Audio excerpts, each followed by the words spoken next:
Hey everybody, Jason Bermas here. And we're going to talk Davos for sure. But what I think people don't understand when they watch, say, these clips, if you will, or just a small portion of, say, a Yuval Noah Harari, okay, and that's what we're going to focus on today. We're going to be doing a watch along with his presentation. Is that they're actually a lot more honest and a lot more skeptical of the system and not always in promotion of it. At the same time, Harari is very much a mouthpiece for the futurists, for the transhumanists on many levels. And I think, especially in this speech, I think the level that kind of shows itself the most is in regards to AI driven financial systems that, quote unquote, human beings just could not comprehend because they're too complex. Okay. Now, I'll get into some of the fallacies of that later. But for those that are not familiar with Harari's stance on humanity in general, okay, first and foremost, Harari is a staunch atheist, very much a believer in everything from the Big Bang to your standard Darwinian evolution, macro evolution, if you will. And he contends the way that we hit, I guess, the evolution jackpot, the way that we were actually able to conquer the world is through our use of language, and not only our use of language and communication, but our ability to tell stories. Now, in this, he doesn't use the story method as much, but he breaks it down even further to the use of words in general. Forget about any other type of human communication, which there are plenty within the human species, which again, to his credit, he very much acknowledges and asks the question, whether that element of humanity can kind of supersede what is coming with AI that he contends are going to be able to use words much better than human beings and give us an identity crisis. So, once again, there are aspects of this. In fact, the vast majority of what he says, I'm actually in agreement with. Okay. And we're going to break down why as we go through. The parts in which I am skeptical, however, is that Harari, other than, coming from an atheist perspective, there are other tones in here and in his personality that I don't necessarily want to psychoanalyze all the way, but you can tell there is, some kind of rift with his father. For those that don't know, he's an open homosexual. He actually brings up the persecution of homosexuals as an example of, words kind of being harmful through religious texts. But overall, although, he's got those other agendas in there, and we'll certainly get into the monetary agenda, the warnings he's giving are 1,000% real. The other thing to know about this is that he steps in right away. The opener is to try to dismiss the idea that artificial intelligence is a tool. Now, at this point, I think it is a tool. Across the board, I think that there's this deception in the idea that it can think for itself, because at the end of the day, it has to be programmed. Harari talks about essentially AIs becoming self-aware enough already that they want to preserve themselves. They want self-preservation. And in doing so, in order to survive, he also contends that every single species on the planet, in some way, shape, or form, and I mean, I guess you could argue this, depending, uh, has to learn to lie and manipulate to do so, right? We kind of have this inbuilt thing where we allow AI to lie and we call it hallucination. But again, I think that's the programming. So we have a differentiation almost off the bat, but he contends it's not a tool at all. Okay. And he explains why. Now, down the line, is there the possibility that yes, indeed, this is not a tool whatsoever? Possibly. But we're going to get into all of it. We're going to play the whole thing. It's pretty short. I think he gives like, I think it's like 15 to 20-minute presentation. And then he has a discussion with the woman that presented to him at the World Economic Forum. And look, again, I don't think the guy comes off as a demon, right? I think he comes off as a very intelligent yet flawed human being that in some ways is raising alarm bells, but in many other ways is encouraging the great narrative of the day. He certainly did during the COVID 1984 nightmare, along with all these other WEF Davos goons. But again, we're going to let you decide. We're going to play the whole thing. We're going to jump in here and there. Let's thumbs it up, subscribe, share, ring that bell so you get the notifications. Check out all the documentary films down below for free, please. Especially if you've been watching and you're watching more and more clips. One of the things I've prided myself on over the years when we talk about the type of documentary films I made is documenting it through mainstream sources, letting people see the evidence for themselves like we're going to do today. If you enjoy what I do, please consider donating to the broadcast via the Buy Me a Coffee, $5, $10, $15. It means the world to me. Big donors, thank you, thank you, thank you. Thank you, Dr. Chip Abramson, for your very generous donation. If you want to use something else, we've got the Venmo, the PayPal, all of it down below. Thank you, thank you. Marigold Resources, they support the broadcast. Thank you so much to them. They broker the sales and purchases of businesses. Please go check them out. And then, of course, rcreader.com, the River City Reader, an actual in-print independent media publication right here in the Quad Cities. You give me a follow over on X. Been no traction over on X. Been sitting here at the 48.2 marker for the better part of 6 months. And before we get into Harari himself, I just wanted to point this out. Yeah, things are moving and grooving on silver. As of the live recording on this, and this is really just plays in for the artificial intelligence stuff, because right now we are choosing to allow the predator class, the powers that shouldn't be, push forward with all these AI data centers, okay, that are going to take up human resources on another level, whether it be things like gold and silver, etc., platinum, copper. Water's the big one. But I assure you there's more. Silver through the roof. This also shows how deflated our dollar is. I think that, again, you never heard me talk like this before, but I think it could be headed to 200 and beyond. You could be seeing finally the precious metal boom like you've seen in particular with crypto via Bitcoin, which I think is sitting somewhere at about 87K right now, and Ethereum, which, man, what is Ethereum at?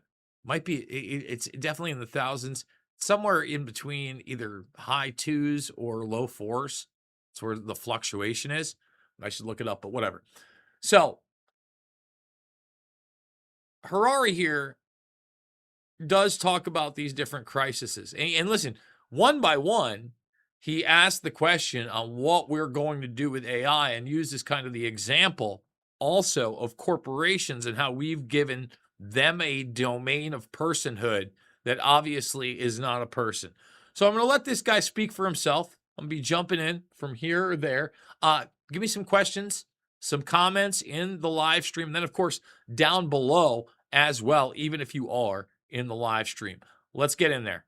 Hello, everyone. There is one question that every leader today must answer about AI. But to understand that question, we first need to clarify a few points about what AI is and what AI can do. The most important thing to know about AI is that it is not just another tool. It is an agent. It can learn and change by itself and make decisions by itself. A knife is a tool. You can use a knife to cut salad or to murder someone, but it is your decision what to do with the knife. AI is a knife that can decide by itself whether to cut salad or to commit murder. The second thing to know about AI is that it can be a very creative agent.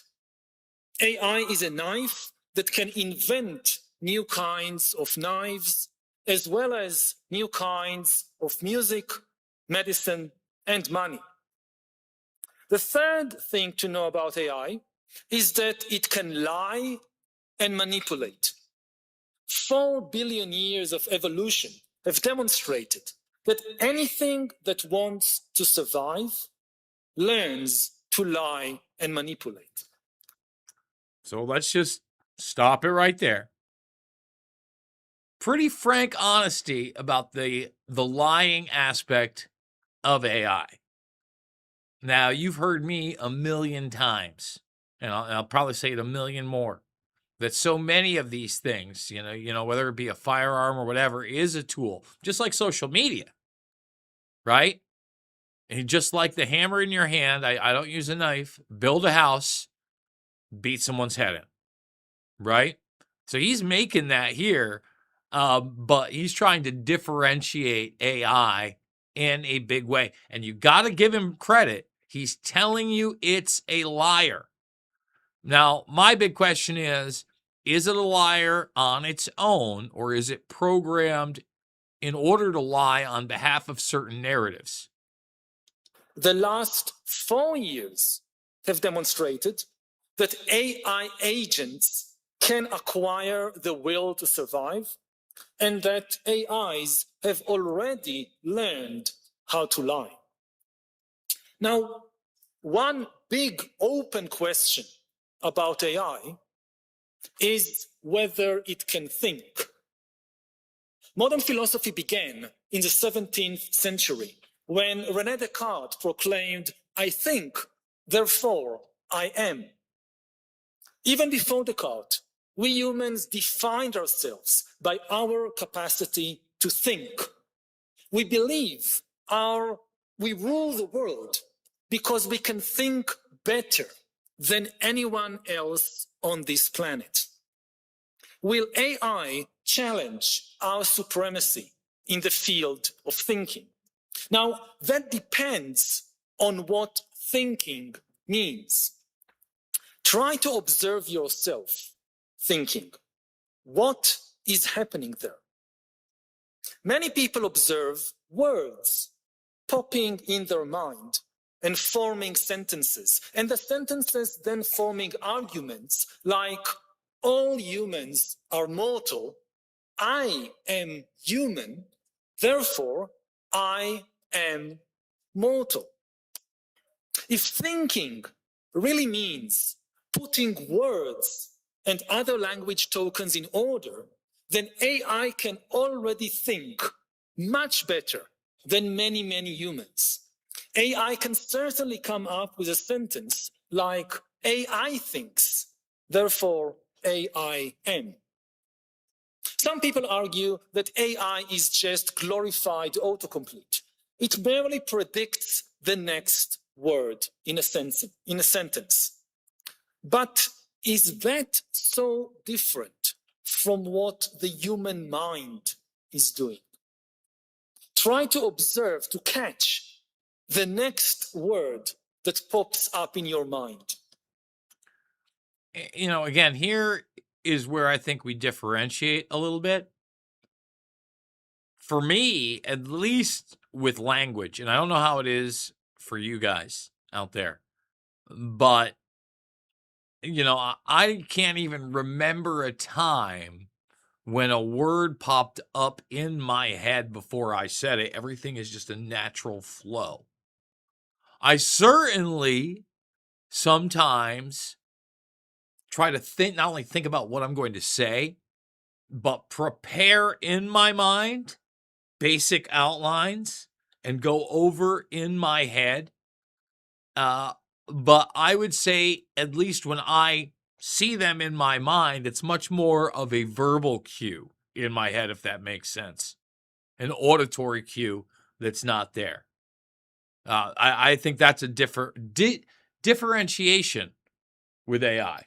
Again, you let me know what you think. Do you really know why you thought that word, where it came from? Why did you think this particular word and not some other word? Do you know? As far as putting words in order is concerned, AI already thinks better than many of us. Therefore, anything made of words will be taken over by AI. If laws are made of words, then AI will take over the legal system. If books are just combinations of words, then AI will take over books. If religion is built from words, then AI will take over religion. And once again, I think there's a huge gap here. I don't necessarily agree. I mean, he's basically saying that because we've taught it human language and it's powerful, it's going to take over every single institution on the planet. And yet, if you think about it, in order for it to operate on any level, it needs power. It needs humans to power it. And we'll need it, we could talk about it being able to self-update, etc. I don't see a way for it to perpetuate without a human handler at some level. This is particularly true of religions based on books, like Islam, Christianity, or Judaism. Judaism calls itself the religion of the book, and it grants ultimate authority not to humans, but to words in books. Humans have authority in Judaism not because of our experiences, but only because we learn words in books. Now, no human can read and remember. And here's the other thing that, again, bothers me about Harari. Essentially, he gives no historical credence whatsoever to any religious text in any possibility. Okay. Myself, although not a religious person, am not that pompous, am not that arrogant, was not here for those things. All right. But then later on, at the very end of this, he'll talk about basically European invasions and weak people. And he'll talk about some of it being based in reality and some of it based in myth, etc. But when you're getting into those historical periods, what else do we have? And here's where we would agree, especially, pre-camera, we have words on paper. We have accounts from people that were presented in the language of the time, in their perspective, from their culture. Remember all the words in all the Jewish books, but AI can easily do that. What happens to a religion of the book when the greatest expert on the holy book is an AI? However, some people may say, can we really reduce human spirituality to just words in books? Does thinking mean only putting language tokens in order?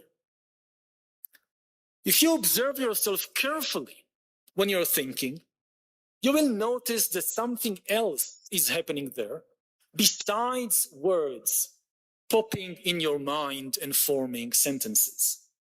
You also have some non-verbal feelings. Maybe you feel pain. Maybe you feel fear. Maybe love. Some thoughts are painful. Some are frightening. Some are full of love. While AI...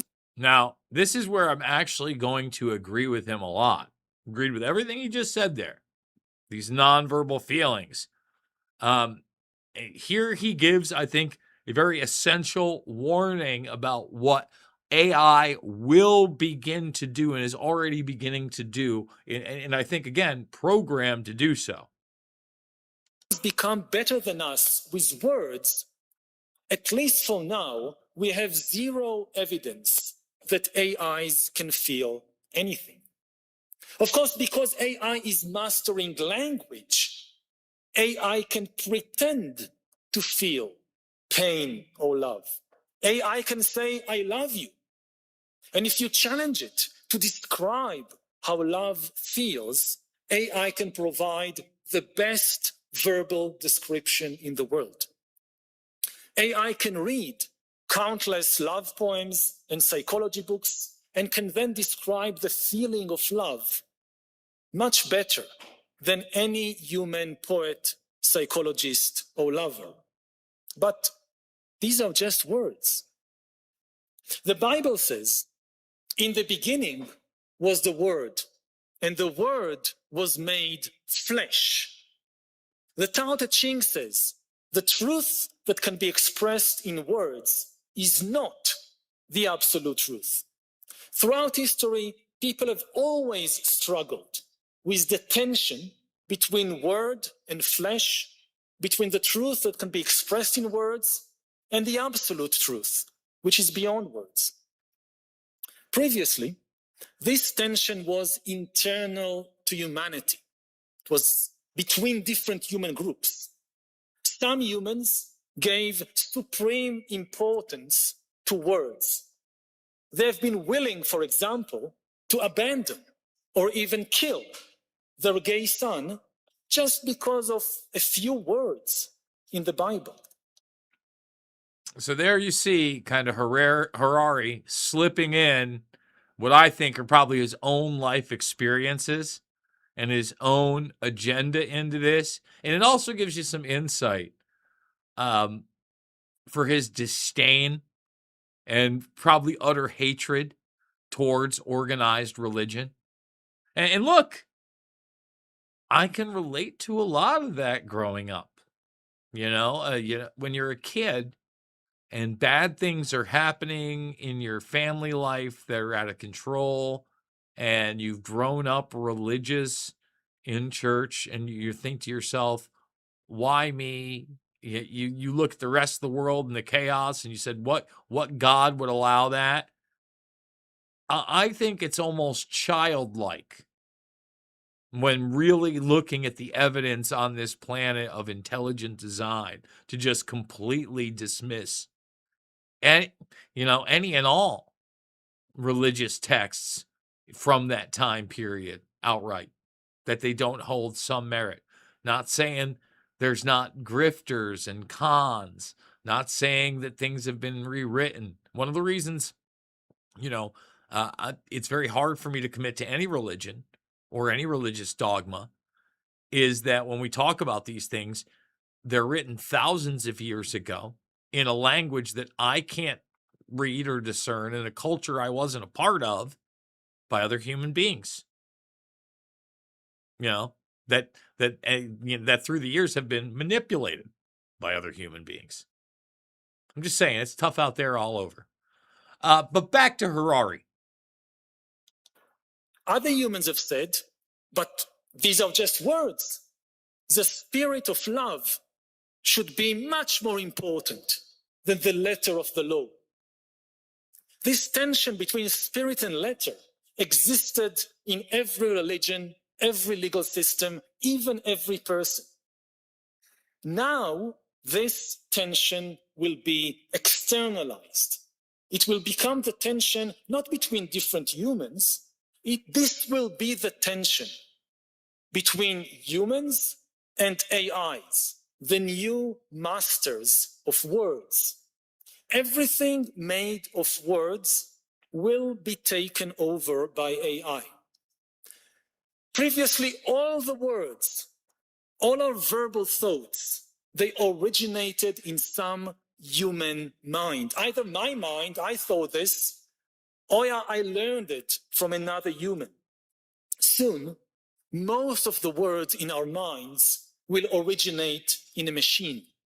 I just heard today about a new word that AIs coined by themselves to describe us humans. They called us the watchers. The watchers. That we are watching them. Now, again, I'll be honest, I haven't looked up where this information comes from. What AI, who programmed it, when we are saying they. Like, again, did Firefly and Gemini and Claude and ChatGPT get together and coin the term? Some of these things that are just kind of outright spoken as fact, I always just take a step back and I'm like, well, maybe not. Not so sure.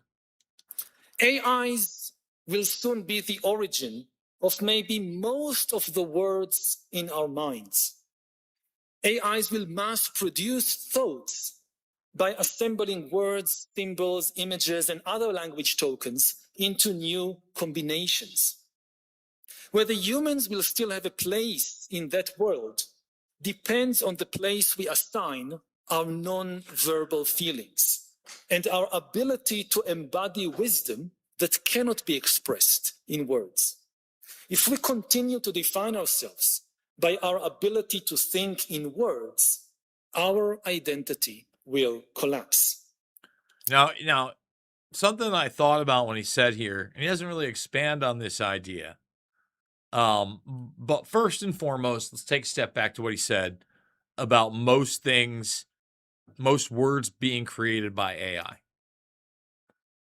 Now, whether or not that's actually true, who's consuming this content? And as we talked about these visas being deployed, and he'll even refer to these AIs as agents, like that's the new term, these AI agents.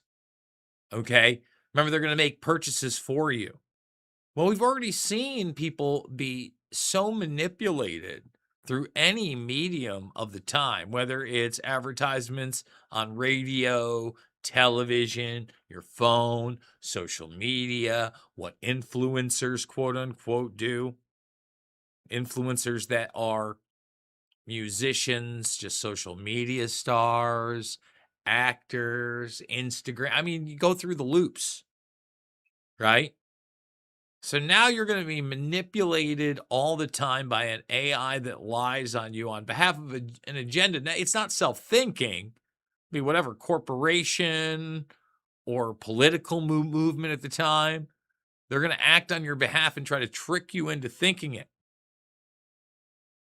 And that you wanted this thing. It's going to be on a whole nother level. When I think about Harari and his solution to this, these outside human thoughts, I think transhumanism, and I think that he would be a purveyor of something like, well, there's a way around it if we start having our own AI attached to us through Neuralink that they can't access. And I mean, he doesn't say anything like that, but yeah, these are the vibes, if you will, that I get from somebody like Yuval. All this means that no matter from which country you come, your country will soon face a severe identity crisis and also an immigration crisis. The immigrants this time will not be human beings coming in fragile boats without a visa or trying to cross the border in the middle of the night. The immigrants will be millions of AIs that can write love poems better than us, that can lie better than us, and that can travel at the speed of light without any need of visas. Like human immigrants, these AI immigrants will bring various benefits with them. We will have AI doctors to help in our healthcare systems, AI teachers to help in our education systems. See, and to me, neither of these things, especially in the forms we're already seeing them deployed, are benefits. They are tools of command and control. They are tools of acquiescence and comfort to interact with these things so that we can acquiesce more and more of our individual human authority over to these things that are ultimately controlled by evil people. Okay, AI doctors from what? The medical systems and institutions propped up by the WHO. How about a no thank you? How about a big no thank you on that one, Yuval? Benefits? How about benefits my ball sack on that? Even AI border guards to stop illegal human immigrants. But the AI immigrants will also bring with them problems. Those who are concerned about human immigrants usually argue that immigrants might take jobs, might change the local culture, might be politically disloyal. I'm not sure that's true of all human immigrants. I'm not sure. See, this is the other thing. They'll mention something that they know in large part is universally true, put a qualifier on it. And now he'll say, but definitely AI is that. And let me say this. Yeah, no. I mean, that's a reality. Like, even in this country, I was thinking about it. Even if you do come in and you learn the culture and absorb the culture, I mean, there's a reason that we have subcultures of Irish Americans, Italian Americans, African Americans. There's a Chinatown in New York City. Keep going down the line.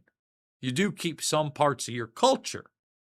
And once again, when you talk about the economics of these things, it is a concern.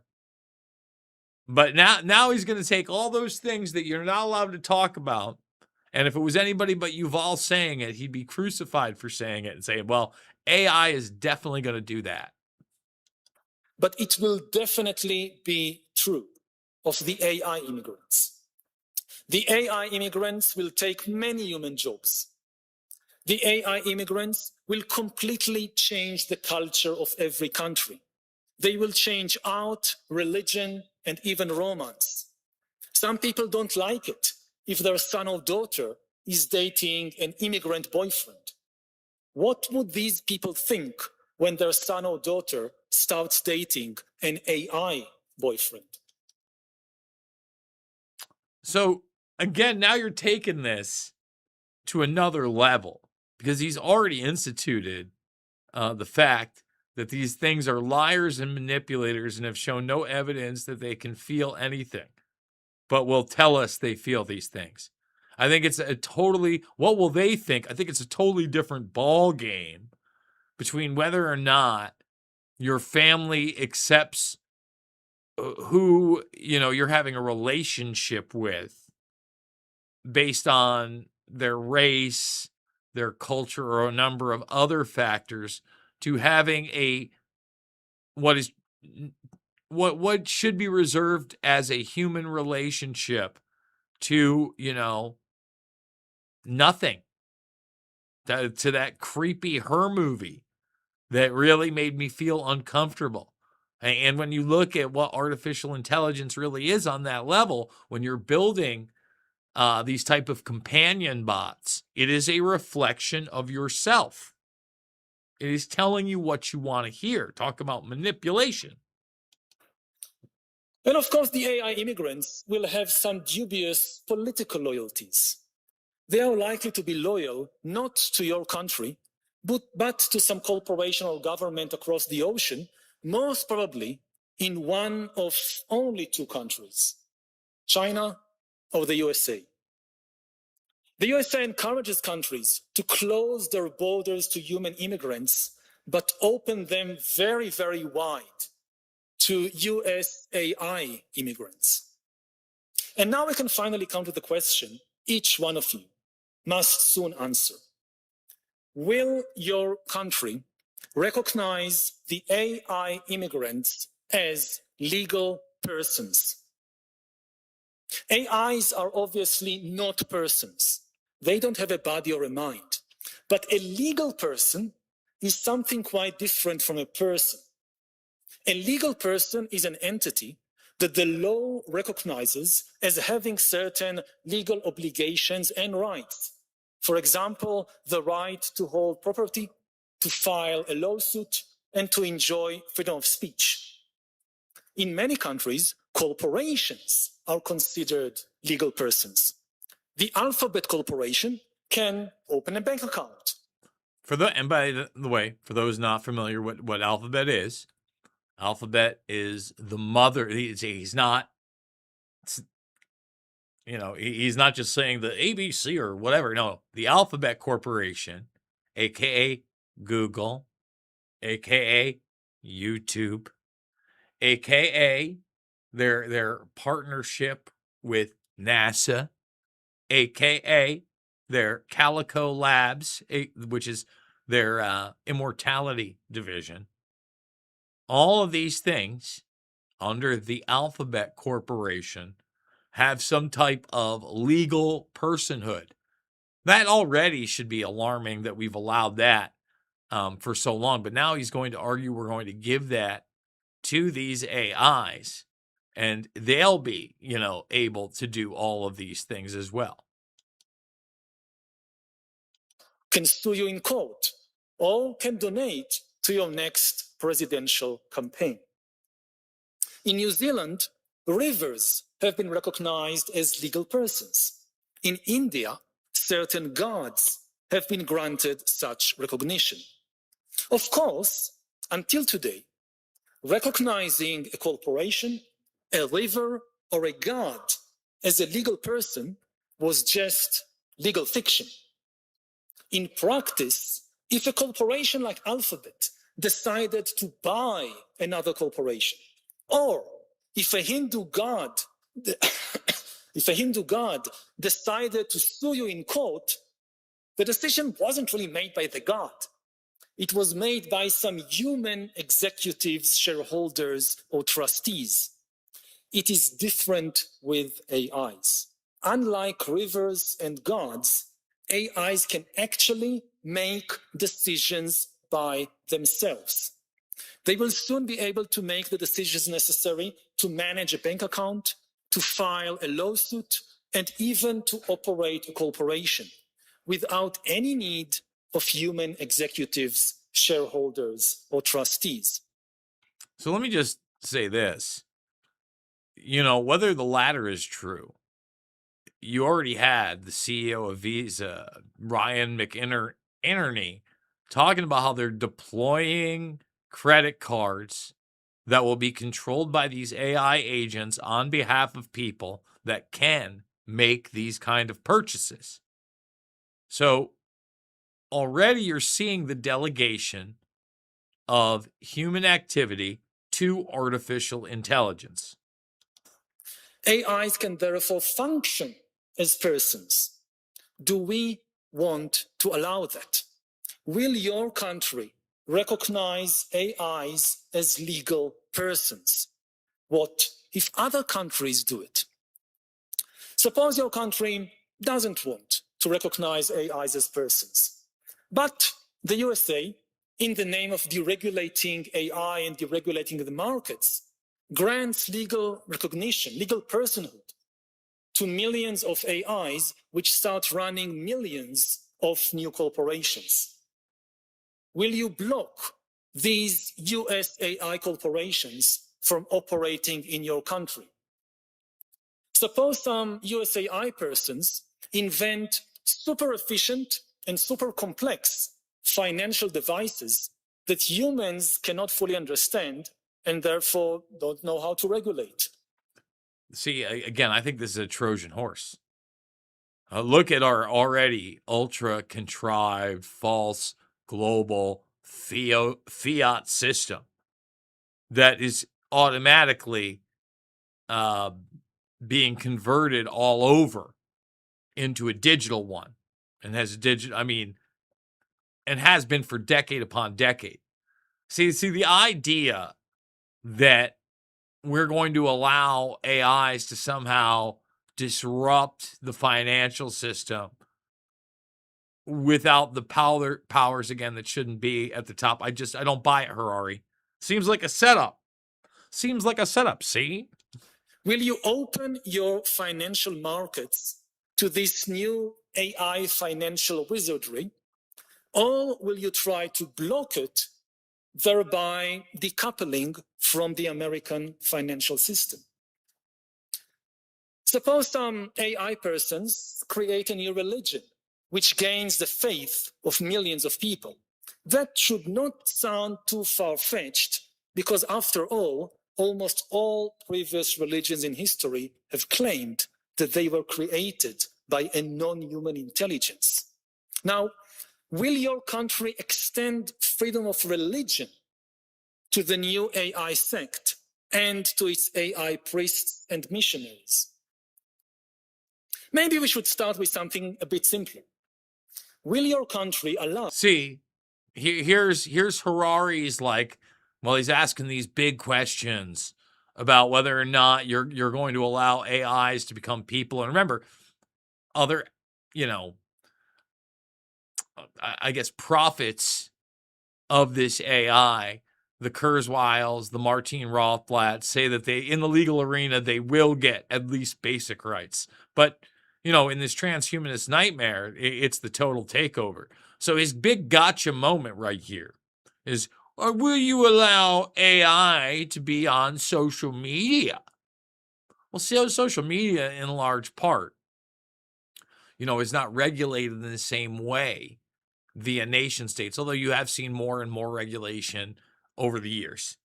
Okay. And anything digital, no matter how much regulation on it, can be manipulated by humans. Hence my point about this whole thing.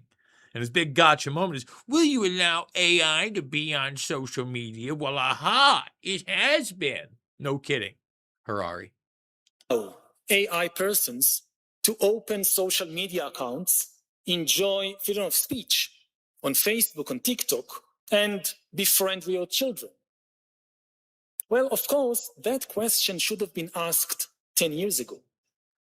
On social media, AI bots have been operating as functional persons for at least a decade.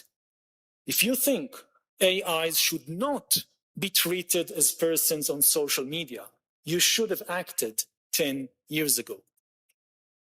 10 years from now, it will be too late for you to decide whether AIs should function as persons in the financial markets, in the courts, in the churches. Somebody else will already have decided it for you. If you want to influence where humanity is going, you need to make a decision now. So, what is your answer as a leader? Do you think the AI immigrants should be recognized as legal persons? If not, how are you going to stop that? Thank you for listening to this human. How are you going to stop it? So once again, whether you like it or not, he is a lot more honest with a lot of what I think is deception interwoven. So let's go to the question answer with the moderator here. We'll probably do about 5-10 minutes of that. Let's get the thumbs up, subscribe, and share. And once again, guys, can't do it without you. $5, $10, $15 means the world to me. Let's get back to Harari. Oh, they love him. Yovel. Thank you, Yuval. That was a fantastic overview. You posed a lot of questions, and they're the right ones. I agree with much of what you say. We're here in Davos, where the theme is around dialogue. And I was struck by your commentary around words and the importance of words, and that being something that demarcates human animals from other animals, although that's debatable that there's other language there. So in the context of Davos and the range of people we have here from technology, from the business world, from politicians, how would you like to see, what is the answer that you have in terms of this slightly dystopian world you've potentially put in front of us? And if Slightly dystopian. Slightly. I may just add to that, I think it's fair to say I'm a scientist by background, a neuroscientist, so I work a lot in this space, particularly around pain.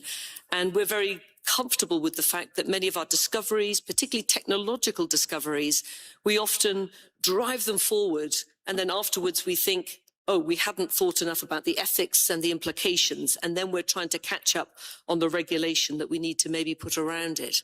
So we are where we are. This thing is happening, as everybody says, at scale, both in terms of its magnitude and its pace, more than we've ever seen before in the Industrial Revolution.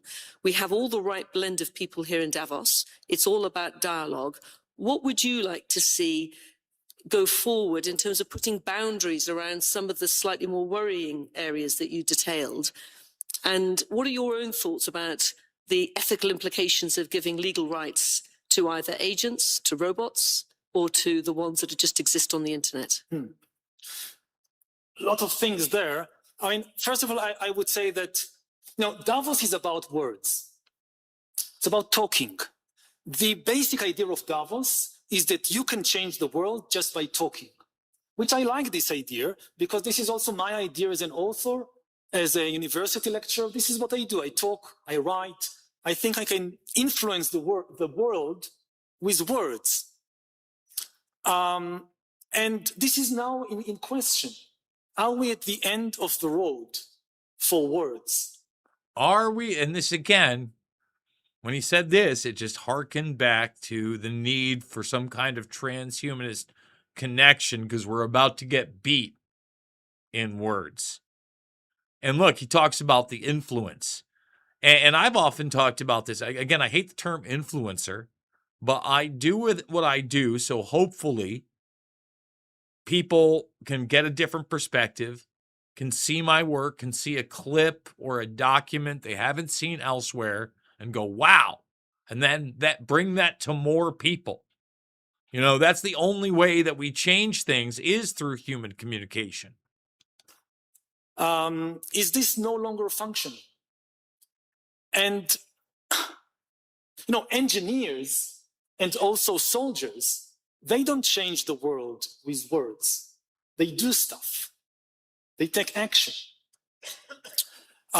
Philosophers, scholars, also political leaders, they try to change the world with words by saying things. And maybe we've reached the end of that road. And what does it mean? That, we humans, we conquer the world ultimately, I would say, with language and words. Because yes, engineers can make weapons and soldiers can wield them, but to build an army, you need to convince thousands of strangers to cooperate. How do you do that? With words, with ideology, with religion. So humans took over the world not because we are the strongest physically, but because we discovered how to use words to get thousands and millions and billions of strangers to cooperate. This was our superpower. And now something has emerged that is going to take our superpower from us. Until a few years ago, nothing on earth could use words. Only humans. Chimpanzees couldn't, rivers couldn't, the sun couldn't. We could use words. Now there is something that is able, or soon will be able to use words better than us. And you look just, at what happened on social media and the immense change it brought to the world there. So 10 years from now, living in a world in which AIs are in command of language, how does that look like? Well, Davos in 10 years might look very different, as you say. So that's a future we can all try to think about in the context of who would be here beyond the physical human. But if I may just discuss a little bit around... Who would be here besides the physical human in 10 years? Oh, folks, I'm going to leave it there. I think there's about 10 more minutes of that. If you want to go over to the World Economic Forum's own page, you can watch the rest of it. I think, I honestly, if you're into that sort of thing, it's worth it to watch that conversation, to see what's being discussed out in the open, because they are very much a mouthpiece for the globalist agenda. Folks, can't do it without you. Again, want to thank Dr. Chip Abramson. Big ups to you for the big donation. Big donations and small donations alike. Keep this independent media operation moving. We've got some other links down below. Other than the Buy Me a Coffee, I want to thank everybody who has donated in the past. And again, this video, I know all the hot topics right now. ICE is the hot topic. The latest incident and shooting is the hot topic. That's not what we focus on here. We focus on the big picture, because it's not a liberal thing, a conservative thing, okay, a MAGA thing. It's a human thing to me, all right? Especially in this day and age where everything, in my opinion, has gone beyond left and right, because it's always about right and wrong. I absolutely love you guys, and I'll see you all on the flip side.